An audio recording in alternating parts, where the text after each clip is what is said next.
Hey everybody, today our lesson is going to be on 12.4, food production. The problem with food production is that over time, hunger is growing and the population is growing, and we need to find a way to increase food production sustainably because right now at the rate that we're going, we are eventually going to run out of food. And the other problem is that we are running out of arable land or land that is suitable for farming. So there's not really much more space that we can take up in order to create more farms. So we have to find a way to make our food production more efficient. Good news. We have increased food production to a rate that is faster than the rate of human population increase. So what that means is that our food production is actually happening faster than human population increasing. So if this continues, we will have enough food for the people to eat like they are now. We have done this by planting and harvesting more frequently, increasing the use of irrigation fertilizers and pesticides, which we learned about in our last lesson, increasing the amount of fertilized land, and developing more productive crop and livestock. Now the problem with this is, like we talked about last time, right? The irrigation fertilizers and pesticides don't help our soil. The next problem is increasing the amount of fertilized land. Well, we're running out of arable land, so we can't continue to increase the amount of fertilized land. And then developing more productive crop and livestock, well, we're going to talk more about that. So even with all of these advancements, 1 billion people are still going hungry on the planet. So even with all of these, faster growing, more efficient growing, 1 billion people are still going hungry. So our food production is still not efficient enough. So scientists are looking for food security. What food security is the guarantee of an adequate and reliable food supply for all people at all times. So everyone would have food, everyone would be satisfied, no people are going hungry on the entire planet. So what is our solution? Two possible options at the moment: genetic engineering and industrial agriculture. And we're going to talk about each of these and the positives and negatives to them. So genetically modified organisms. This is the first one. Genetic engineering is any process in which scientists directly modify an organism's DNA. All right, so anytime that scientists are going into an organism, changing the DNA in order to change the genes, which will change your proteins that the plant is expressing, anytime they do that, it's called genetic engineering. So how they do this, they use a technique called recombinant DNA technology. And what that is that DNA is taken from multiple organisms and recombined. So if I wanted to make my plants glow in the dark, and because it makes me more efficient, I can work at nighttime, I'm going to go into a lightning bug and take the gene that codes for the glow in the dark that the lightning bug flashes, and I'm going to take that gene and I'm going to insert it into my plant. That way when my plant grows, it can glow in the dark and I can work at night. So that's kind of a simple example of recombinant DNA. It's an unlikely example, but it is an example of taking DNA and combining two different organisms in order to get the genes that I want.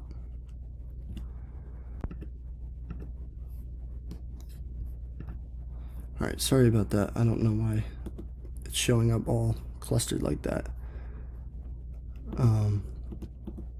But these are important traits that are typically picked in order to be put into plants. Rapid growth, obviously, in order to make your plants grow quicker than they are. Pest resistance, so plants that are able to fend off different pests that are trying to take care of their plants. And then frost tolerance, so more tolerance to frost, able to grow in colder temperatures and longer into the year. All of these things would greatly benefit your farm if you were growing crops. So recombinant technology can also be used with animals. So this doesn't just happen with plants, they also do this to different animals in order to get products that they want. So it was used in goat's milk in order to help the milk be used in different medicines. So in order to help different people, they change the genes in the goat in order to get the milk to be more productive and used in medicine. Alright, so GMOs are everywhere. Many are created to resist herbicides for farmers. So they're created to not get killed by the herbicides that are being laid down so that they can grow and the other plants do not. US grows about half of the global GMOs. So all of the GMOs being grown around the world, the United States is growing half of them. So 85% of US corn is being grown, 90% of US soybean, cotton, and canola crops are being grown, and 41% of US is being modified for 2 different traits. So not only are they modifying one trait to make it better, the plant better, but they're modifying 2 traits in order to make the corn better. All right, so obviously, as you can see, a lot of the crops that are already being grown in the United States are GMOs. So what's the risk? Are GMOs dangerous for people to eat? Will pests evolve to become super pests? And will the genes modified escape? So all 3 of these questions have not been answered about GMOs. We don't know whether GMOs are dangerous for people to eat because they haven't been around long enough for us to see the effects of these GMOs, so we have no idea what the effects of putting these GMOs into our body will do to us. The other question is, will pests evolve to become super pests? So if you have a pest that is dying by these plants, right, because the GMO was modified in order to not be eaten by these pests, and these pests are dying because they're becoming hungry, eventually they could evolve to gain the ability to kill these GMOs. If that's the case, then what's going to stop them at that point? Because now they've just evolved to gain extra traits that are bettering them, right? And we don't know how to get rid of those pests. So then they become super pests. Will the genes modified escape? So once we modify the gene and we put that gene into a crop, we plant that crop, it grows, it goes through, we harvest it, right? That crop created seeds, and if those seeds happen to blow across and fertilize somebody else's crops who are not GMO, now you have a mixture of crops that are GMO and not GMO, and now that modified organism that we were controlling is now loose and we can't get it back. So these are some of the risks that people are nervous about using GMOs for. There are also many positives and many negatives to GMOs. However, you guys are going to research that later in the week, so I'm not going to tell you them now. But there are positives and negatives to them, obviously. Industrial agriculture. Industrial agriculture is the large-scale food production by large corporations. So pretty much everything that we watched last week with Food Inc., you were watching industrial agriculture. So productive methods, food lots, aquacultures, crop monocultures, these are the productive things that we are doing now that help us create food on a large scale. So feedlots, these are also known as concentrated animal feeding operations, or CAFOs. They talked about this last week in Food Inc., so you might have recognized that before. The positives to this, they allow for greater, more efficient production of food. Obviously, if you have a lot of organisms in one spot, you can raise them quicker, you can control how big they get, so it allows for greater and more efficient production. They do not degrade soil through overgrazing, right? We talked about overgrazing last week, and that animals eat too much of the grass and now your soil is getting ruined. This doesn't happen because they're all controlled and they're fed through usually corn. And then they reduce the use of chemical fertilizers because now I don't have to spray fertilizer because I have all of these organisms excreting in the same area, and now I have a whole lot of fertilizer that I can spread over all my crops. I don't need to go out and use chemical fertilizers. I have a natural fertilizer. Obviously the negatives, everything that you watch with Food Inc., so the treatment of the organisms, the diseases that they have, that they can pass because they're all in the same spot sitting in their own manure. And the other thing is that they have to use antibiotics to prevent that disease from going out. So now those antibiotics that they're using on the organisms are now going into our stomachs when we eat them. So All of these things are negatives for feedlots. Aquacultures. So an aquaculture is the raising of aquatic organisms in an aquatic environment. So it's basically fish farming. The positives to this: you use less fossil fuels because you don't have to get out in a boat, go out into the ocean and fish. You have it right there outside your back door. Safer work conditions. Obviously, if you don't have to go out into the ocean or the river in order to fish, you have a safer work environment. You just walk outside, look inside the tank. How are your fish doing? And it's reliable protein sources. The negatives: you have large amounts of waste which can spread outside your farm, which obviously can cause problems, kind of like back to eutrophication, what we talked about in the beginning of the year.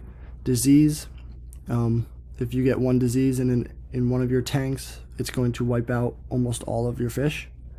And then if any of these GMO escape, you still have the same problem. You're getting different genes out of your tank. It's not a controlled environment anymore, and it could potentially lead to problems. Monocultures: the growing of one single crop in a given area. So there are positives to this. It's easier to grow and distribute to other places because you have the same crop. You don't have to harvest differently. It's all the same. They should all be about the same size, so it's easier to package and distribute. The negatives: a single disease could wipe out all of your crops. Or if you got a single pest in there that wasn't being taken care of, they could potentially wipe out all of your crops all at once because it's pretty much all of the same thing.